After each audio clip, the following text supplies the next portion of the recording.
नमस्कार, सत श्री अकाल, राम राम सा खम्बाणी, वणक्कम, प्रणाम। आप सभी का ऑल न्यूज़ मीडिया में फिर से स्वागत है। हमारे साथ जुड़े हुए हैं farmer DGP Vikram Singh sir. और बड़ा इंटरेस्टिंग है, बड़ा गर्व होता है जब एफबीआई हमसे हेल्प मांगे तो बात ही क्या हो जाती है। और वो भी सिर्फ पाकिस्तान के ऊपर नहीं, पाकिस्तान तो छोटा है, चाइना से रिलेटेड है ये न्यूज़ जो आज हम डिस्कस करने वाले हैं। Sir, a very warm welcome on the show. धन्यवाद गायत्री जी, बड़ी कृपा की आपने संवाद का अवसर दिया। वाकई प्रकरण बड़ा महत्वपूर्ण है। न केवल जो प्रकरण है ड्रग्स रिलेटेड, बल्कि भारत से भी उसके बारे में बहुत गंभीर प्रश्न उठाए जा रहे हैं। हमारे और हमारे युवा, हमारे बच्चों के लिए इसमें बहुत ज्यादा संवेदनशीलता हमें अपनानी है, क्योंकि अगर आज अमेरिका को प्रभावित है, यूरोप को प्रभावित है, तो हमको भी अत्यधिक सावधानी की जरूरत है। आपने बहुत अच्छे बिंदु उठाए हैं और मैं समझता हूं कि इसको आपके दर्शक देख करके जो वांछित सावधानियां अपने अपने परिवार और अपने इष्टजनों के लिए होगी, उसके बारे में वांछित सावधानी अवश्य बरतेंगे।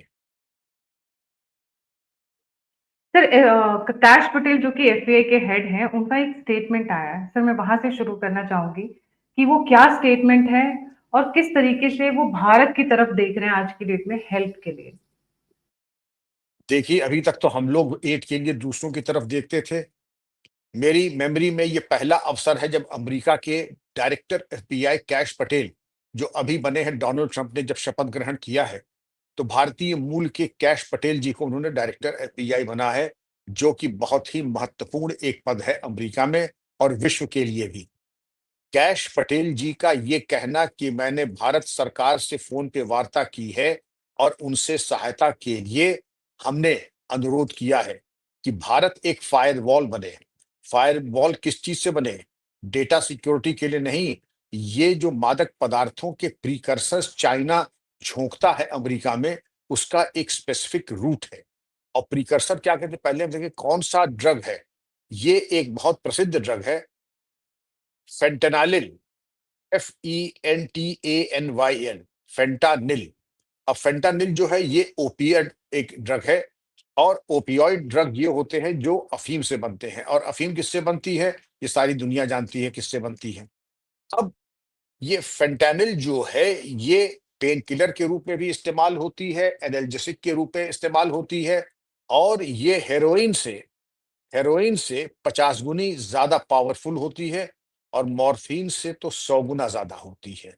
तो आप समझ सकती हैं कि छोटी मात्रा में भी ये कारगर होती है। और अगर एनाल्जेसिक और पेन किलर के रूप में इस्तेमाल हो सकती है, अगर मादक पदार्थ के रूप में इस्तेमाल की जाए, तो आप समझ सकती है कि इतनी लोकप्रिय क्यों है। क्योंकि छोटी मात्रा में इसकी स्मगलिंग आसान है, इसका प्रयोग आसान है, और नशा 100 गुना ज्यादा मॉर्फिन से और हेरोइन से 50 गुना से। तो आप समझ सकती हैं। अब पहले मादक पदार्थों का हम ये व्यापार देख लें, इसका परिमाण क्या है। विश्व में दो तीन बहुत बड़े व्यापार हैं, तीन बड़े व्यापार हैं। सबसे बड़ा है आपका हथियार, जिसमें आपके हवाई जहाज, मिसाइल्स आते हैं। उसके बाद है आपका मादक पदार्थ। मादक पदार्थ का टर्नओवर आज की तारीख में एक वर्ष में 360 बिलियन यूएस डॉलर है। 360 बिलियन डॉलर्स कई देशों का टर्नओवर और जीडीपी नहीं है। अब इतने बड़े टर्नओवर में ये जो होता है, डीप स्टेट का भाग भी होता है। और इसके बाद आती है फार्मा इंडस्ट्री। आप समझ सकती हैं कि illegal drug trade pharma industry से भी ज्यादा इसका टर्नओवर है। अब अगर फार्मा इंडस्ट्री ज्यादा है, तो जिसको हम डीप स्टेट कहते हैं, ये तीन चार जो संगठन है, आर्म्स लॉबी, ड्रग लॉबी और फार्मा लॉबी, इसी को हम डीप स्टेट भी कहते हैं। और ये डीप स्टेट इतनी सशक्त है कि ये जहां चाहे सरकार बना दे, जहां चाहे छोटे मोटे राष्ट्रों में सरकारें गिरा भी दे। तो इसकी चर्चा हम फिर कभी करेंगे, लेकिन अगर आप ये समझे कि 360 बिलियन, और किसको टारगेट कर रहे हैं, सोमालिया को नहीं, इथियोपिया को नहीं, बांग्लादेश को नहीं, मालदीव को नहीं, अमेरिका को। कैश पटेल का ये कहना कि ये हमारे युवाओं को टारगेट किया जा रहा है, और कम्युनिस्ट, चाइनीज कम्युनिस्ट पार्टी इसको एक कॉन्डुइट बना रही है। कहां से? जो प्रीकर्सर होते हैं। प्रीकर्सर किसे कहते हैं? कि जो, जैसे अगर हम ये समझे खोया है, तो खोए का प्रीकर्सर दूध है। तो दूध पे कोई प्रतिबंध नहीं है, लेकिन खोए पे प्रतिबंध है। तो अब यही मान के चलिए कि खोया जो है फेंटेनिल है, और यहाँ पर दूध या उसके जो प्रीकर्सर होते हैं जिसके एंड प्रोडक्ट में ये प्रोडक्ट बन जाता है फेंटानिल। तो प्रीकर्सर खुलेआम भारत में मिलते हैं और पाकिस्तान के बारे में उन्होंने कहा है कि पाकिस्तान भी हब है और होना भी चाहिए, क्योंकि कॉमन एनिमी पाकिस्तान का भी अमेरिका है। क्योंकि आपने सुना होगा कि जिहादी कहते हैं उनके जो 3 दुश्मन हैं, उसमें सबसे पहले यहूदी, फिर हिंदू और उसके बाद अमेरिका। तो आप इस तरीके से अगर देखें तो पाकिस्तान का भी दुश्मन अमेरिका है और चीन का तो है ही है, और चीन और पाकिस्तान का गठजोड़ किसी से छुपा नहीं है। तो कैश पटेल ने पहली बार इस बात का खुलासा किया कि पाकिस्तान एक हब है, चीन प्रोड्यूसर है, और भारत में चूंकि ये आकर के भारत से कहाँ जाता है, मेक्सिको, और मेक्सिको से जाता है ये अमेरिका, और अमेरिका में इसका वितरण होता है। पाकिस्तान का रिकॉर्ड वैसे भी बहुत अच्छा नहीं है ड्रग्स के मामले में। अफगानिस्तान सबसे बड़ा प्रोड्यूसर है मादक पदार्थों का, और अफगानिस्तान का ये सामर्थ्य नहीं है कि वो दुनिया भर में उसकी मार्केटिंग कर सके। तो उसकी मार्केटिंग कौन करता है? उसकी मार्केटिंग करता है पाकिस्तान, आईएसआई करता है। और पूरा अफगान वॉर जो अमेरिका ने लड़ा है 10 साल तक वहां रह करके, उसमें बहुत हाथ वहां के ड्रग मनी से। अमेरिका ने भी ऐसा कोई दूध का धुला अमेरिका भी नहीं है, क्योंकि ये बताया जाता है कि जब कोरियन वॉर हुआ था तो अमेरिका ने वहां का भी मादक पदार्थों के जरिए ही अपनी लड़ाई पूरी की थी वियतनाम में। और वियतनाम वॉर पूरा मादक पदार्थों की कमाई से, और अफगानिस्तान का था पूरा युद्ध, क्योंकि जो ट्रिलियंस ऑफ डॉलर्स वहां पे खर्च अमेरिका के हुए हैं, उसकी भरपाई वहीं के ड्रग मनी से आई है। तो ड्रग मनी एक एक तरीके से सीआईए ने भी कमाया है। लेकिन आज की तारीख में हम बात करें कि कैश पटेल ने जो कहा है कि चीन से जो प्रीकर्सर्स आते हैं फेंटेनिल के, और उसका भरपाई किसी हद तक पाकिस्तान करता है, भारत को एक स्टेपिंग स्टोन की तरह इस्तेमाल करते हुए वो मेक्सिको जाता है, और मेक्सिको से वो अमेरिका में झोंक दिया जाता है। हम अमेरिका वाले क्या करते हैं कि अगर उनके अपने युवाओं के बारे में चिंता, जैसे हम लोगों को अपने युवाओं के बारे में चिंता है, तो गायत्री जी सबसे पहले उनकी चिंतित होना स्वाभाविक है, क्योंकि चीन चाहता है वैसे तो सीधे युद्ध में तो हरा नहीं सकता है। तो दूसरा तरीका है, जैसे पाकिस्तान ने हमारे पंजाब में मादक पदार्थों की बाढ़ करके पंजाब को एक तरीके से कहते हैं उड़ता पंजाब, जो फिल्म चली थी इसी पे बनी थी, क्योंकि हमारे युवाओं को बिल्कुल तबाह कर दिया है। इसी तरीके से ये दोहरी चाल, इसमें जो कैश पटेल ने सीधे पाकिस्तान को तो आरोपी नहीं बनाया है, लेकिन मैं सीधे चीन और पाकिस्तान दोनों को कहता हूं कि वो अमेरिका को विकलांगता की तरफ ले जाएगा, क्योंकि जिस तरीके से फेंटानिल वहां पर प्रोड्यूस किया जा रहा है, भेजा जा रहा है, मेक्सिको के जरिए भेजा जा रहा है, ये अमेरिका में भयावह स्थिति आ गई है।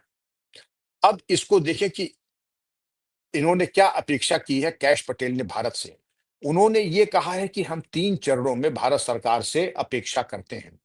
पहली चीज तो जो है, अंतर्राष्ट्रीय कानून के तहत हम चाहते हैं कि इस पर प्रतिबंध लगाया जाए।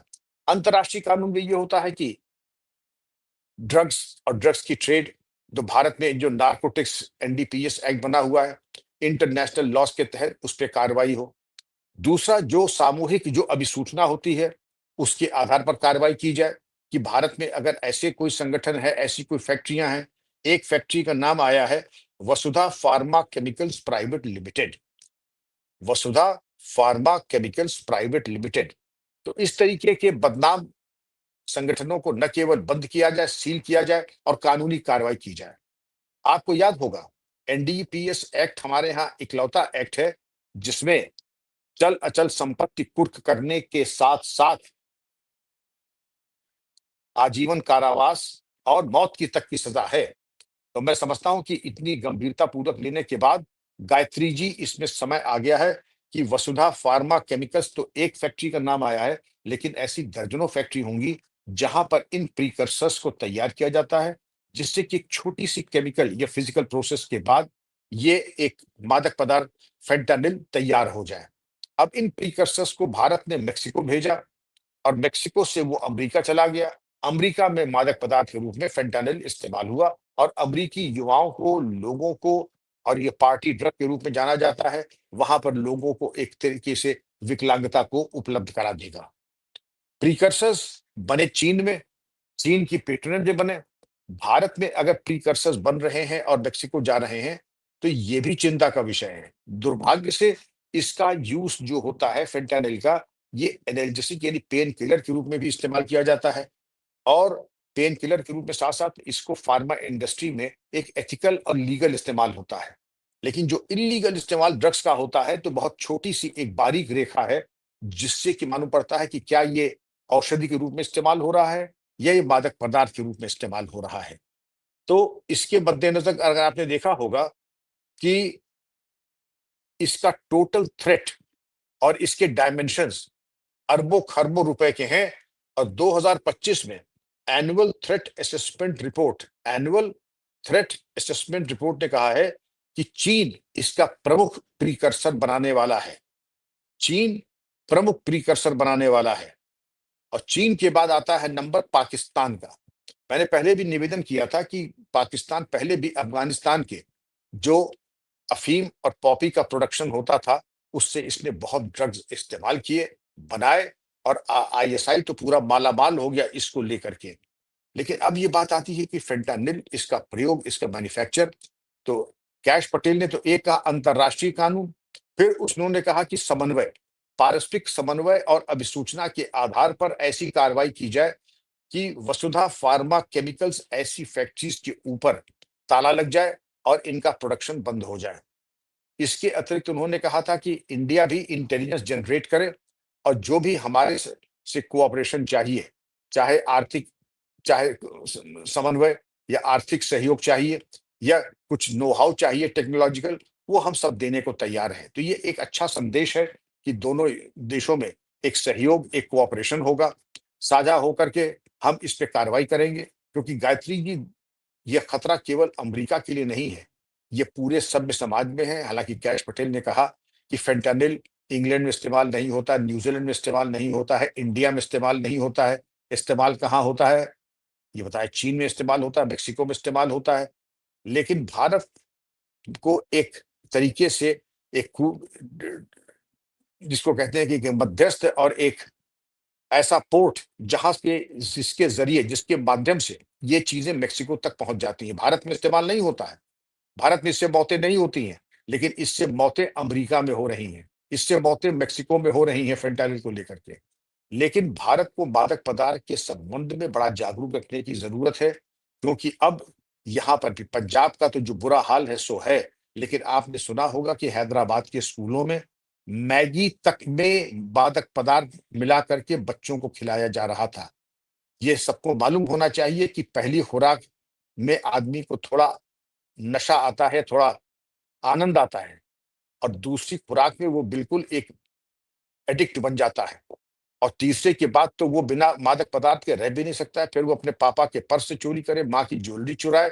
तो ये जो भयावह स्थिति है, और ये भी बताया गया कि एनसीआर से लेकर के मुंबई के तमाम स्कूलों के बाहर जो आइसक्रीम, खोंचे वाले, चाट वाले, चूरन वाले होते हैं, वो बच्चों को इसी तरीके से वरगला करके मादक पदार्थ उनको खिला करके उनको नशे का आदी बनाते हैं। तो नशे का आदी बन रहा है, तो माता-पिता को थोड़ा गौर करना चाहिए कि उनके बच्चों में कोई व्यवहार में कोई परिवर्तन तो नहीं आया, बहुत ज़्यादा एकाकी तो नहीं हो गए हैं, कहीं उनके द्वारा कोई ऐसी कोई कार्रवाई तो नहीं की जा रही है कि अपने पिता के पर्स में से पैसे निकाल रहे हों, या अपनी माँ की ज्वेलरी ले जा रहे हों, क्योंकि बड़े खतरे की घंटी है। और अगर ऐसी कोई चीज़ सामने प्रकाश में आ रही है, या घर के कोई कीमती सामान ले जा कर के मादक पदार्थ के व्यापारी को दे रहे हों, तो ये 2-4 चीज़ें ऐसी हैं जिससे सभी पेरेंट्स को बहुत बहुत ज़्यादा जागरूक रहने की ज़रूरत है। अगर ऐसी घटना हो रही है, तुरंत पुलिस और जो सलाहकार हैं, जो इस संबंध के जानकार हैं, उनसे परामर्श लें, और जो सावधानियाँ बरतनी है, प्रिकॉशंस लेने हैं, उसके बारे में प्रभावी कार्रवाई करें।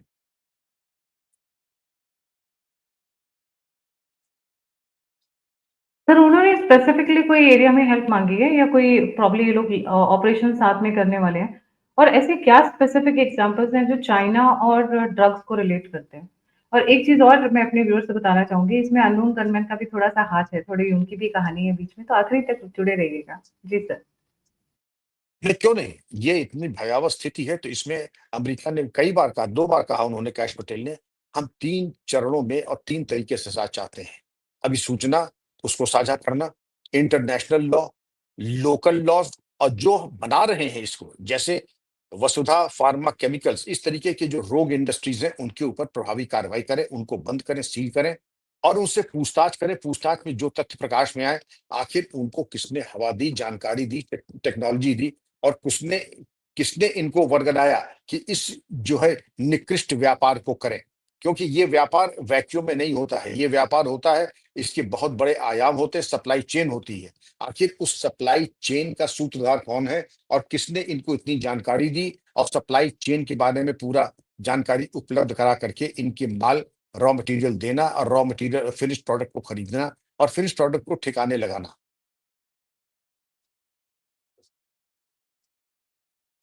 सर कहा जाता है कि बहुत सारे अननोन गनमैन को इसीलिए निपटाया गया क्योंकि sorry I beg your pardon, बहुत सारे वॉरलॉर्ड्स को मतलब जो माफिया हैं जो डॉन्स हैं पाकिस्तान के उनको चाइना ने इसी वजह से निपटवा दिया। उसमें नाम क्रेडिट डेफिनेटली अननोन गनमैन को दे दिया क्योंकि वो पुराने ड्रग लॉर्ड्स थे, पुराने ड्रग के व्यापारी थे। अब वो पुराने वाले अपने हिसाब से चलते थे और फेंटेनाइल चाइना को पुश करना है तो वो उनको अपना नया चाहिए था, नया खून चाहिए था। जी।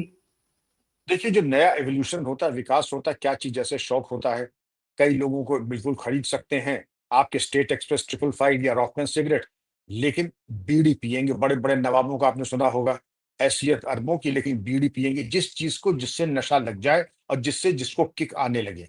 ये फेंटानिल सबसे आज की तारीख में बड़ा लोकप्रिय मादक पदार्थ बताया जाता है। तो चाइना ने देखा कि जो एस्टेब्लिश्ड ड्रग लॉर्ड्स हैं, जो एस्टेब्लिश्ड हैं, जो कबायली तरीके से अपना व्यापार करते हैं, तो कबायली तरीके से व्यापार करेंगे तो सारा माल असबाब कबीलों में या अपने खानदान में या हरम में बटेगा। ये चाइना की अर्थव्यवस्था को थोड़े ही लाभान्वित करेगा। तो इसलिए चीन ने जो अननोन गनमैन है बताया जाता है, अब ये कहाँ तक सही है ये तो इन्वेस्टिगेशन पाकिस्तान का बताएगा, जो कि शायद ही कभी बताए। लेकिन ये बहुत ही ज़्यादा सस्पिशियस है कि इस तरीके के वॉरलॉर्ड अकस्मात और अप्राकृतिक अननेचुरल डेथ से मर रहे हैं। वैसे भी those that play with the sword shall perish with the sword. जो तलवार से खेलते हैं, तलवारों से ही उनकी मौत होती है। तो वॉरलॉर्ड का इस तरीके से हिंसात्मक उनकी मृत्यु हो, कोई अप्रत्याशित नहीं है। पहले भी होती रही है, आज भी हो रही है, आगे भी होगी। लेकिन जो बड़ी संख्या में इस प्रकार से मारे जा रहे हैं, सभी ड्रग वॉरलॉर्ड मारे जा रहे हैं, सभी इस तरीके के जो कि पुराने ड्रग्स में करते थे, तो जो टक की सुई है, वो एक ही तरफ जा रही, जिसको अपने व्यापार को इस दिशा में आगे बढ़ाना है। और चूंकि चीन का सबसे बड़ा हाथ है, इसलिए संदेह की सुई चीन की तरफ जा रही है। और चीन की तरफ अगर जा रही है, तो ये बिल्कुल उम्मीद न कीजिए कि पाकिस्तान इसमें गहराई से अनुसंधान करा करके कभी कोई आरोप या आरोप पत्र या कोई कार्रवाई करेगा। तो उसमें सामर्थ्य नहीं कि चीन के खिलाफ एक शब्द बोल दे।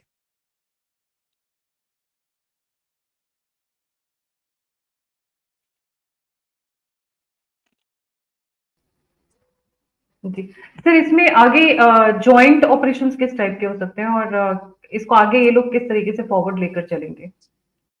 देखिए, आप ये समझ लीजिए कैश पटेल ने अगर फ़ोन करके भारत सरकार यानी एनआईए या दोनों से अगर बात की है, तो ये मान के चलिए कि पारस्परिक सहयोग, समन्वय परम आवश्यक है। और सहयोग की पहली शुरुआत होती है इंटेलिजेंस शेयरिंग।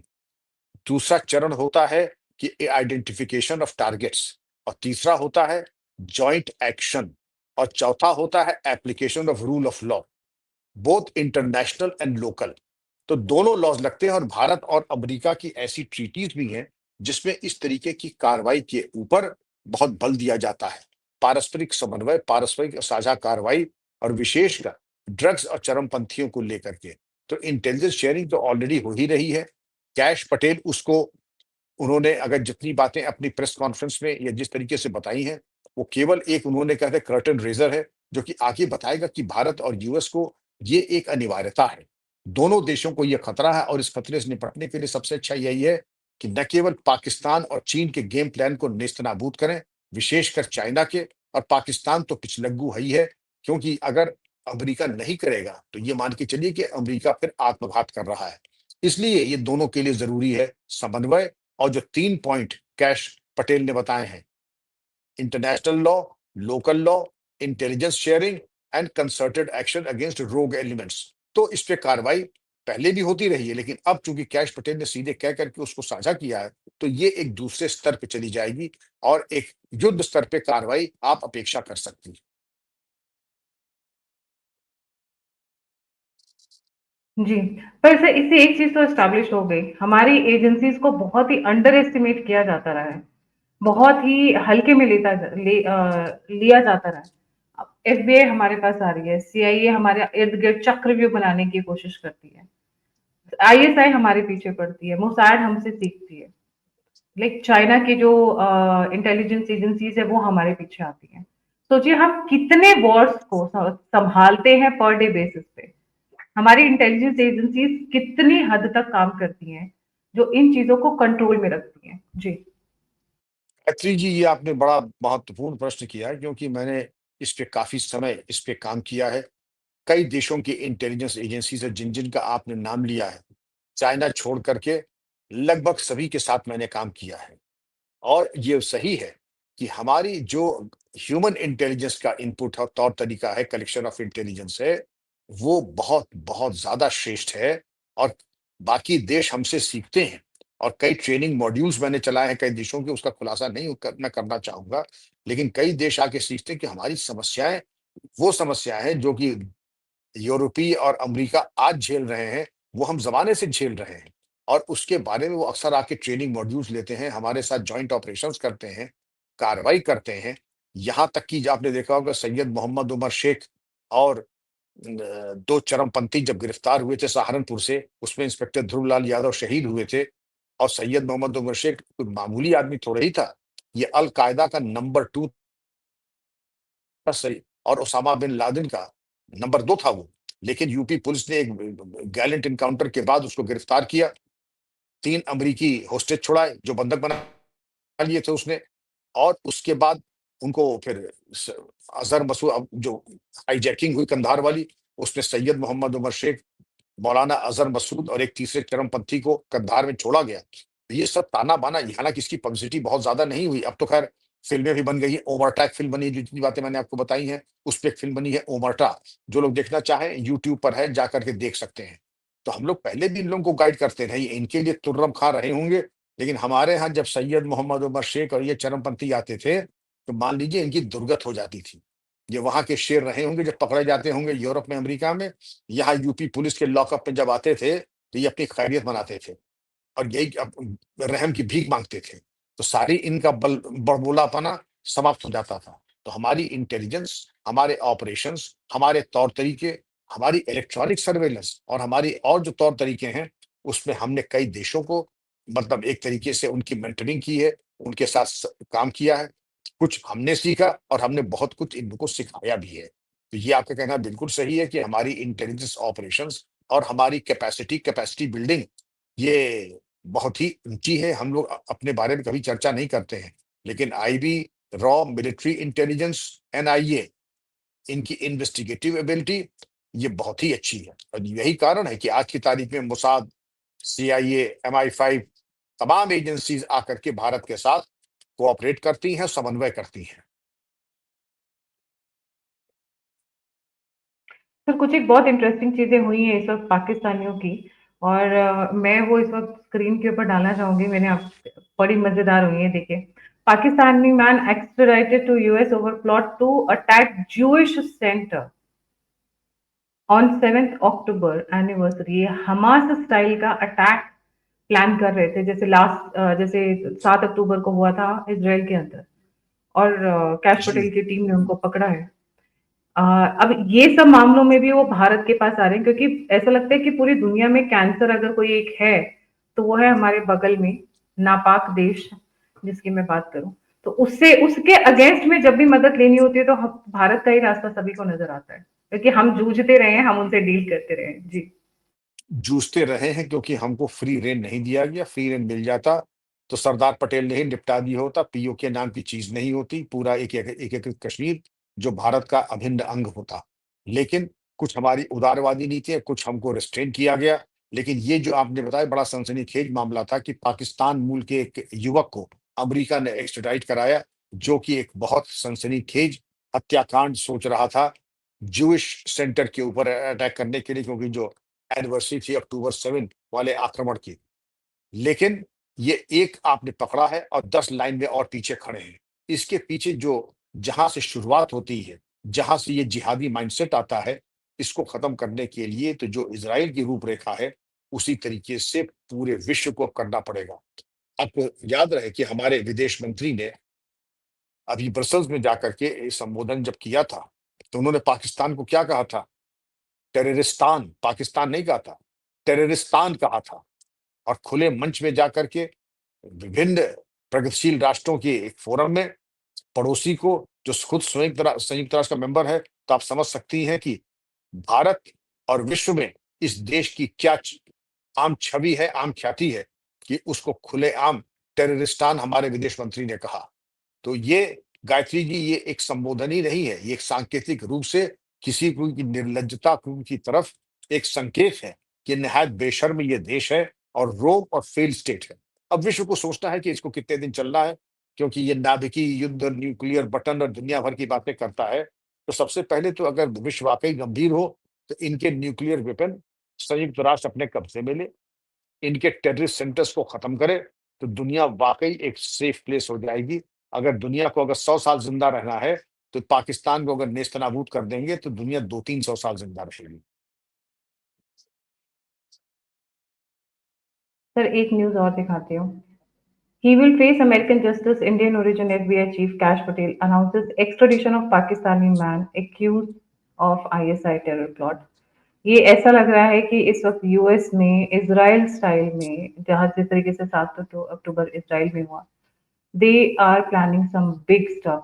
और उसकी वजह से भी एफबीआई इस वक्त बड़े सख्ते में है, बहुत परेशान है। और इस ये एक और एंगल है apart from the drug angle, जिसकी हमने काफी इलेबोरेट बात की। ये जो हमास स्टाइल और आईएसआईएस स्टाइल में जो अटैक्स यूएस की तरफ बढ़ रहे हैं, इसको लेकर वहां की इंटेलिजेंस एजेंसी में हड़कंप मचा हुआ है। जी सर। बिल्कुल, शहजाद खान और ये 2 पाकिस्तानी युवक जो पकड़े गए हैं, जो कि सीआईए ने पकड़े हैं, एफबीआई ने पकड़े हैं, ये इसीलिए पकड़े हैं क्योंकि आईएसआईएस तरीके का हमला न्यूयॉर्क सिटी सेंटर में करने का ये षड्यंत्र रच रहे थे। मैं वो बधाई दूँगा उनको कि उन्होंने अपनी योग्यता के अनुसार, प्रतिभा के अनुसार इनको निष्क्रिय किया, गिरफ्तार किया और पूछताछ से जो लाभकारी चीज़ें मिले, तो कम से कम अब खुलासा कर दें। जो पहले प्रमाद किया था डेविड कोलमैन हेडली के केस में और अन्य के केस में, इस बार नहीं करेंगे। और जो जानकारी मिले, क्योंकि जो आक्रमण न्यूयॉर्क सिटी में शहजाद खान और उनके सहयोगी कर सकते हैं, वो भारत में भी कर सकते हैं। भारत के बारे में क्या वो उनके विचार थे, यूरोप के बारे में क्या थे, उसको साझा करके एक श्वेत पत्र निर्गत करें और सिस्टर एजेंसीज को भी बताएं। ये तो सही था।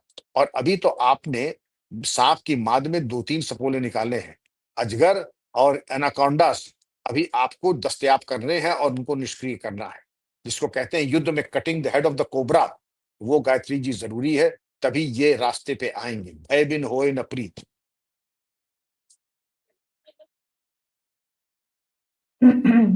Thank you so much sir for joining. जाने से पहले सभी व्यूअर्स से रिक्वेस्ट है, प्लीज लाइक, सब्सक्राइब और शेयर करना ना भूलें।